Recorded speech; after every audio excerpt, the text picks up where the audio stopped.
Bien, seguimos y vamos ahora a Ashtanga Yoga. Después de haber explicado Kriya Yoga, de esa voluntad de darme cuenta de cómo percibo, qué dice eso de mí y de fomentar la devoción y la entrega, después de haber explicado los kleshas y cómo estos al final son el problema, en los Yoga Sutras se nos da un, otra herramienta, otro esquema en el que a través de Abhyasa Vairagya colocar nuestra práctica. ¿Sí? Tenemos Abhyasa Vairagya abajo, sabemos que hay un proceso de Samadhi, hemos colocado Kriya a un lado, ahora vamos a colocar a Ashtanga Yoga al otro lado. Bien, dice, el medio para liberarse de esta alianza o asociación es el conocimiento discriminativo, claro, definido, intacto. Bien. Quien ha logrado este grado de discriminación accede a 7 tipos de visiones o comprensión de nivel supremo. Por medio de la práctica de los distintos pasos del yoga, con los cuales se eliminan las impurezas, emerge una claridad cuya culminación es la sabiduría discriminativa o iluminación. Es decir, nos está diciendo que hay un conocimiento discriminativo claro y definido, y esa es la única forma de darse cuenta de todo esto, que ese conocimiento nos da 7 estadios de conocimiento, y aquí el número 7 no lo voy a poder explicar. No sé ni las traducciones, ni con mi maestro, ni por qué 7 y no 5 y no 3. ¿Por qué 10? ¿Qué hay en los 7? ¿Cómo se ordenan los 7? La conclusión quizás poco convincente para mí, pero la conclusión es que se divide en 7 por... hay 7 niveles hay 7 planos de conciencia. Seguramente quizás se relacionen con estos 7. ¿No? Hay 5 koshas y el último kosha se puede dividir en 3. Entonces ahí tenemos los 7 niveles de conciencia. Sin embargo, no lo expresa así, eso es una intuición que se hace, ¿no? En cualquier caso, nos habla de que hay una escalera de conocimiento. Lo podemos plantear así y ya iré viendo lo que hay, ¿no? Pero sí que me dice que es una mente clara, ¿no? Un conocimiento lúcido. Este es el que me permite romper esta alianza. Y nos dice que a través de unos pasos puedo hacer que esta claridad emerja. ¿Cuáles son los pasos? 2.29 dice, los 8 peldaños, escalones o pasos son yamas, niyamas, asana, pranayama, pratyahara, dharana, dhyana, samadhi. Vamos a ello. 2.30 dice, el primero de los 8 pasos del yoga son los 5 yamas o normas de autorregulación o restricción. Son ahimsa, satya, asteya, brahmacharya, aparigraha. Estos códigos de comportamiento se convierten en un gran compromiso cuando se viven como reglas generalizadas, en el sentido de abarcar irrestrictamente a todo ser viviente en todo lugar, tiempo, situación. O sea, nos dice que ahimsa, satya, asteya, brahmacharya, aparigraha se practican así. Es un compromiso.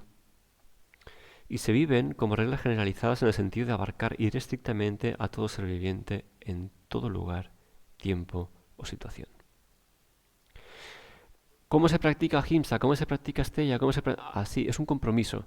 Y entonces se practican en relación a tu nivel de compromiso.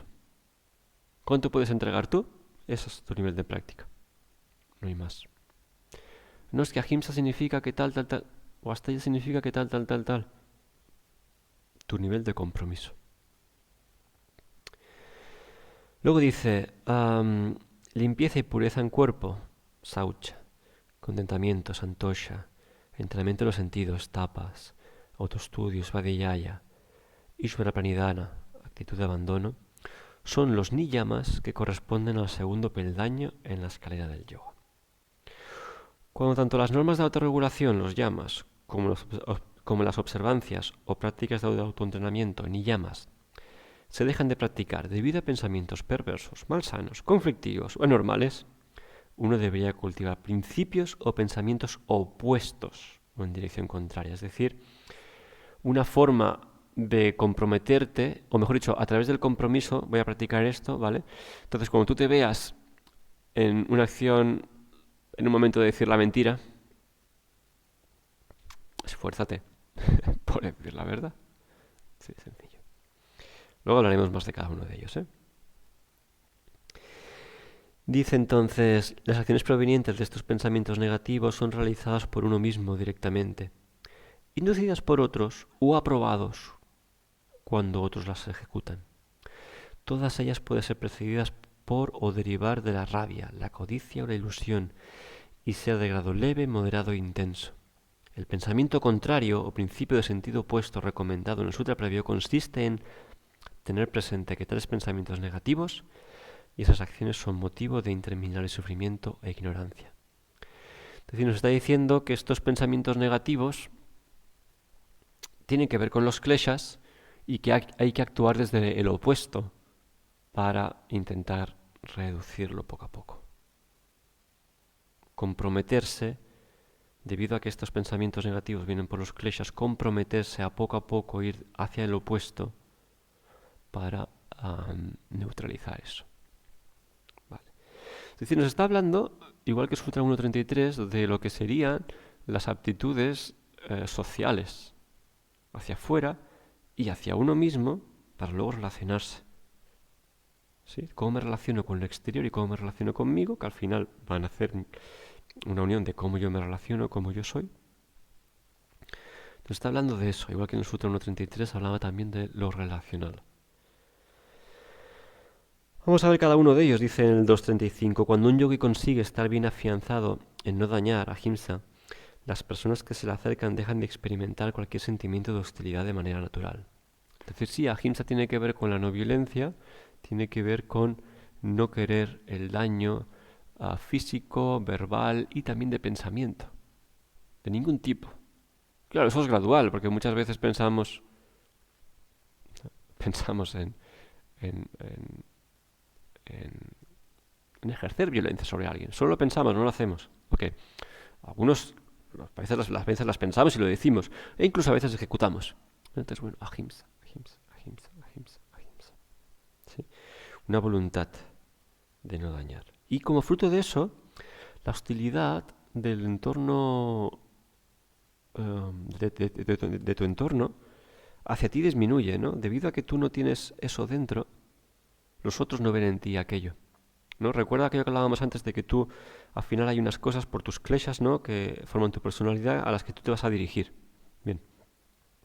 La práctica de ello hace que los kleshas de los otros, ¿no? Esa violencia que puedan tener, la rabia o las ganas de violencia, etc., que se puede expresar de muchas formas, de los otros, como tú ya no expresas eso en ellos, ya no les remueves, entonces ya no hay hostilidad de los otros hacia ti. Cuando se logra la veracidad, satya, los frutos de las acciones del yogi resultan espontáneamente de acuerdo a su voluntad. Satya es el principio de verdad, de no mentir. Y claro, eso tiene que ver con que si yo, cuando hablo, eso es importante, digo cosas que hay que decir, porque este momento de la vida hace que lo tenga que decir, y nacen desde la verdad, no es que vaya a pasar todo lo que ocurra, es que como yo estoy en ese lugar de ecuanimidad y de neutralidad, pues digo simplemente lo que hay que decir y de ahí pues es probable que consecuentemente surjan cosas que tengan que ver, que se relacionen con eso que acabo de decir, ¿no?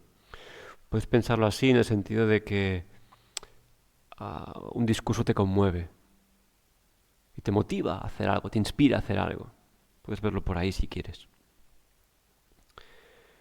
Pero cuando hablamos aquí, o sea, esa idea es útil para entender este principio, hablamos de que el yogi, cuando habla, ¿no? Cuando hay necesidad de hacerlo, pues lo hace no desde esos kleshas, sino que desde un lugar mucho más neutral y ecuánime. Entonces, dice algo que tiene que ver con ese contexto. ¿Sí? Y por lo tanto, claro, suceden cosas que tienen que ver, porque está relacionado. Sí, espero que se capte la sutileza de ello. Astella, cuando se establece la práctica de no robar, todas las joyas o tesoros se hacen presentes por sí o están a disposición del yogi. Puede parecer que aquí, como no robo, lo tengo todo. Bueno, el no apropiarse de las cosas, porque me doy cuenta que no necesito nada y que cuanto necesite aparecerá. ¿No? Sería otra lectura que podríamos darle a Astella. Claro, cuando tú tienes esa actitud, al final hay un agradecimiento importante ahí. Y cuando hay un agradecimiento, cualquier herramienta o cualquier contexto o cualquier cosa que de repente pudiera suceder es un tesoro. Es justo lo que necesito. Es que solo necesitaba un lápiz. Pues es que es justo lo que necesito. Y entonces el lápiz se convierte en un tesoro. ¿Sí? Y eso sucede por la falta de no querer apropiarme de todo lo exterior, ¿no? Astella, yo no quiero no robar ni material ni mental, ¿no? Ideas de otros. No robar nada de todo eso. Cuando al mantenerse constantemente consciente de la realidad suprema brahmacharya se establece firmemente, se adquiere una gran fuerza, capacidad y vitalidad. Brahmacharya se traduce de dos formas, Brahma, Acharya, es decir, Acharya, dirigirme hacia Brahman, dirigir todos mis sentidos, todas mis capacidades, todo mi fuego, vidya, toda mi vitalidad hacia Brahman. Y en ese sentido se traduce también como celibato, es decir, todo lo sexual, que quizás es el rey de los deseos, dirigirlos hacia Brahman. Entonces, algunos autores hacen mucho hincapié en lo sexual, otros hacen más hincapié en que todas las acciones que hagas tengan ese punto de devoción que luego también hablaremos. Entregar todo a este instante. ¿No?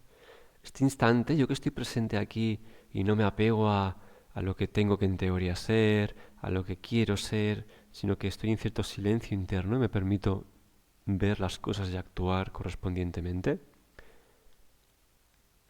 Cuando estoy ahí me doy cuenta, actúo desde otro lugar, no actúo desde Asmita, habrá un grado, claro, pero intento no actuar desde Asmita, sino de lo que el instante, la unidad del instante, el presente, me quiere decir.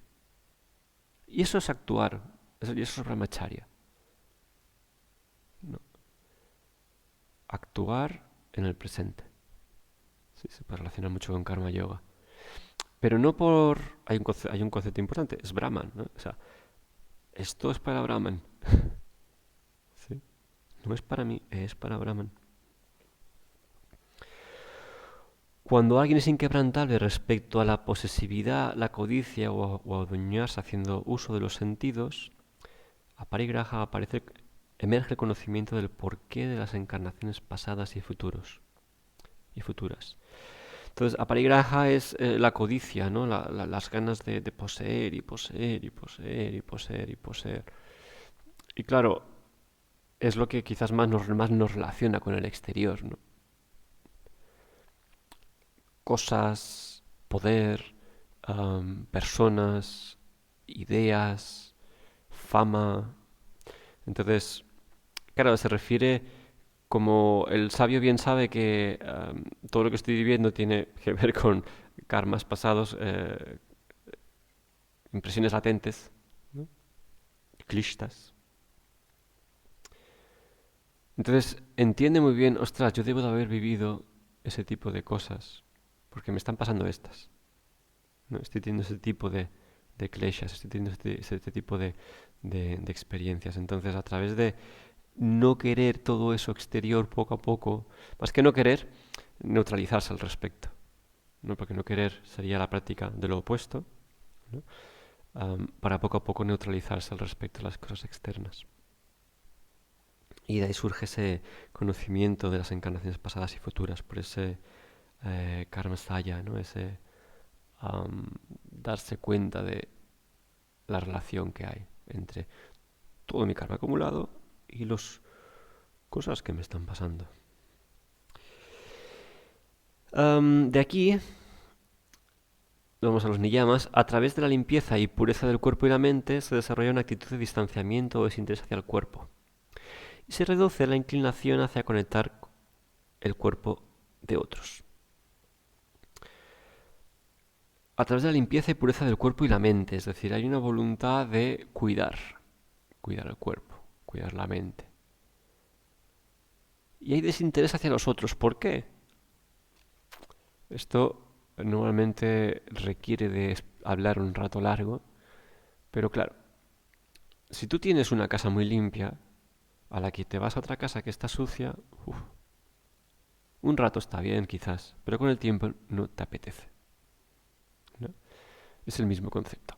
Si yo limpio internamente, el interés por cuerpos que yo sienta, ¿no? Yo sienta. Cuerpos me refiero a personas, me refiero a mentes, me refiero a personalidades, que no vayan más o menos en armonía, me va a ser complicado de gestionar, ¿no? Y esto no es una falta de humildad, es sencillo. Hay personas con las que puedes estar y personas con las que no, y lo puedes relacionar muy bien con este concepto. Personas, porque aquí estamos hablando de Saucha, ¿no? Pero también espacios. Hay espacios en los cuales cuesta estar porque hay un tipo de energía, hay un tipo de caos o de desorden que, ¿no? Entonces, de ahí el desinterés. Con la limpieza y pureza del cuerpo y la mente se logra además una purificación de la esencia mental sutil, sattva. Un sentimiento de agrado, bondad, felicidad, el enfoque absorto en una sola dirección, la conquista o maestría sobre los sentidos y una aptitud, calificación o capacidad para la autorrealización. O sea, a Saucha le da una importancia, ¿no? Le da otro sutra y habla de que eso, este orden y esta limpieza es clave, es importante para... No es clave, ok, no quiero colocarla por encima de ninguno de los otros, pero dice que ese orden ayuda mucho a la autorrealización. ¿Sí? Esa conquista sobre los sentidos, ¿no? Los sentidos, yo estoy percibiendo orden, yo estoy percibiendo desorden, externo e interno, ¿no?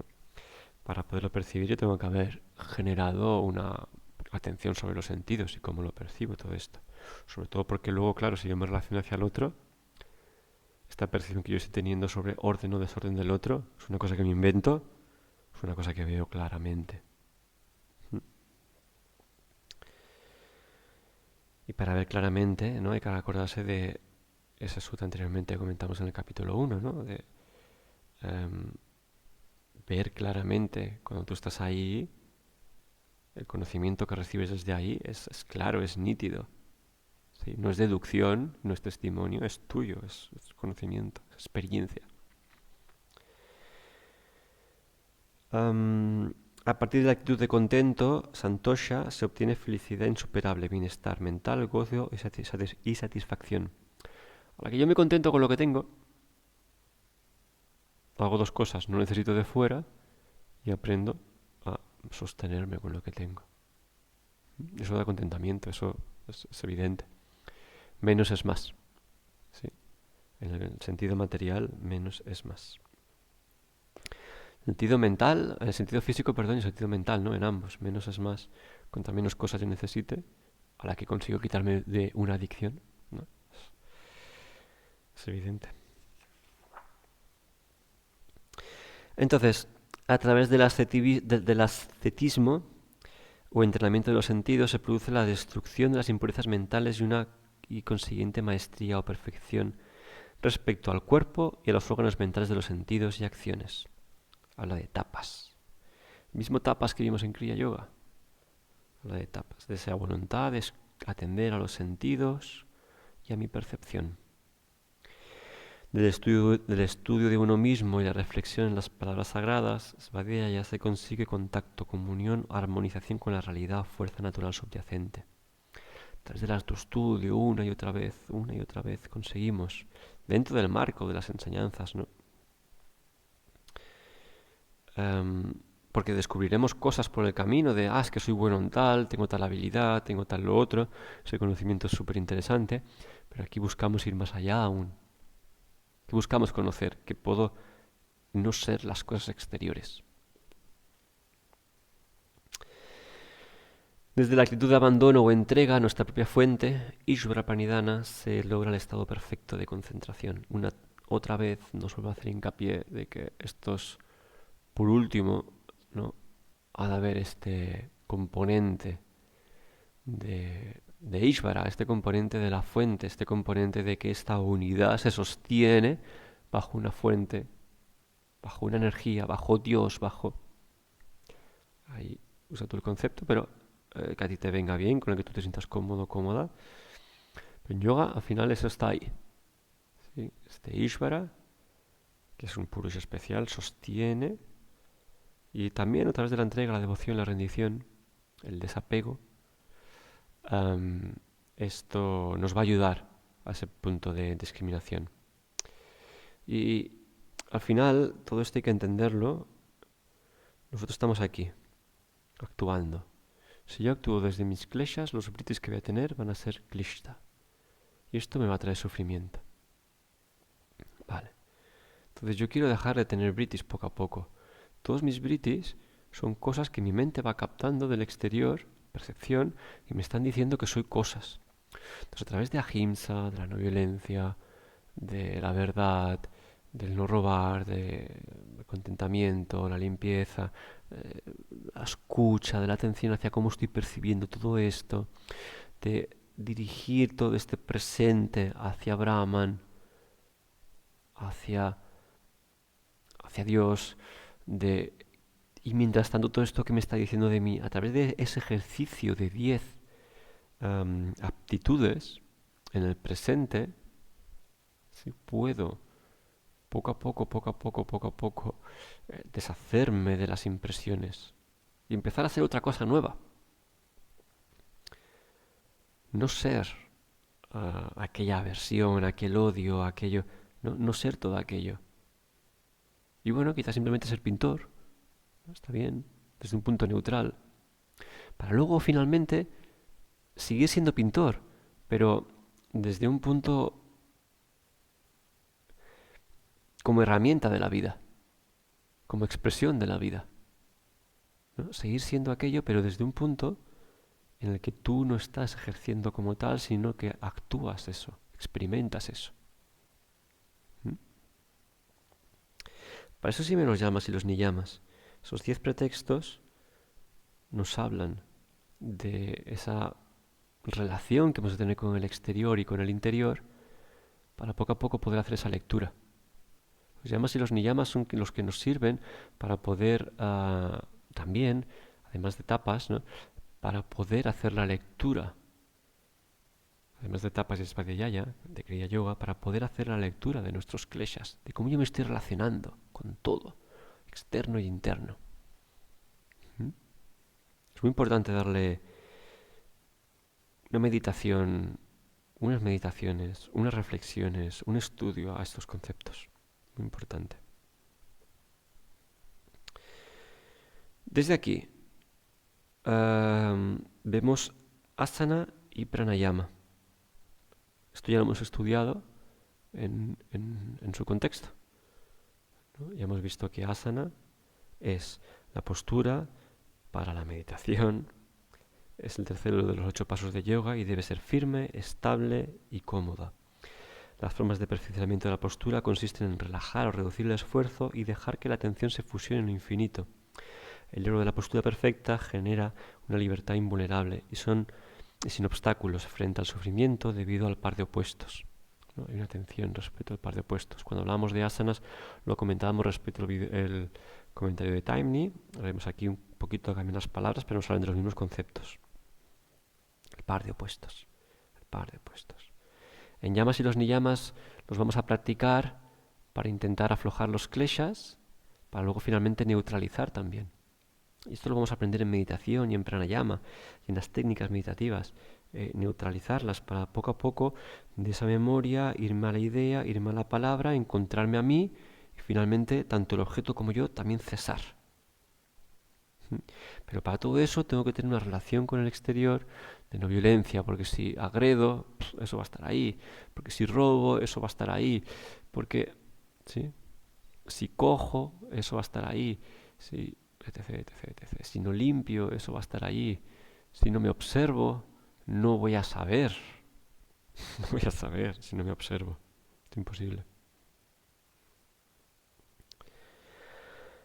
Desde ahí, pranayama, luego de conseguir la postura perfecta, se practica el control de la respiración y expansión del prana, consistente en frenar la fuerza en que se respira y los movimientos incontrolados de exhalación e inhalación. Esto lleva a una ausencia de conciencia de la respiración y es el cuarto de los 8 pasos. Este pranayama tiene 3 aspectos: la inhalación, la exhalación y un tercero que es la ausencia de ambos durante la transición entre los dos, conocido como inmovilidad, retención o suspensión. Decíamos que estos se practican en 3 aspectos: lugar, tiempo y número, con lo cual la respiración se hace lenta y sutil. Decíamos que el cuarto pranayama sobrepasa esto, ¿no? Y está fuera de estos niveles. Por medio de este pranayama, el velo de karma sella, ¿sí? Esos britis cubiertos de kleshas, que cubren la luz o la iluminación, poco a poco disminuye y se desvanece finalmente. Y gracias a estas prácticas y procesos de pranayama, el cuarto de los 8 pasos, la mente adquiere y desarrolla la aptitud, calificación o capacidad para la verdadera concentración. ¿Sí? O sea, todo el trabajo de llamas y niyamas, porque si no va a haber mucho peso aquí. Asana y pranayama para luego poderte concentrar y ya poder empezar en realidad a hacer un proceso interno de ver lo de aquí dentro. Voy a seguir cogiendo objetos externos en los que meditar y poco a poco cogeré objetos internos sutiles en los que meditar para poco a poco finalmente intentar tener una primera experiencia de ese no yo, de esa ausencia de asmita. Desde ahí, pratyahara, cuando los órganos mentales de los sentidos y las acciones dejan de involucrarse con los correspondientes objetos en su nivel mental y se reincorporan o retornan al campo mental del que emergieron, se habla de pratyahara y es el 5.º paso. Debido a esa interiorización de los órganos de los sentidos y acciones, indriyas, también se accede a una suprema capacidad, manejo o dominio sobre estos sentidos, que habitualmente tienen la tendencia a exteriorizarse en dirección a esos objetos. Es decir, nos habla de que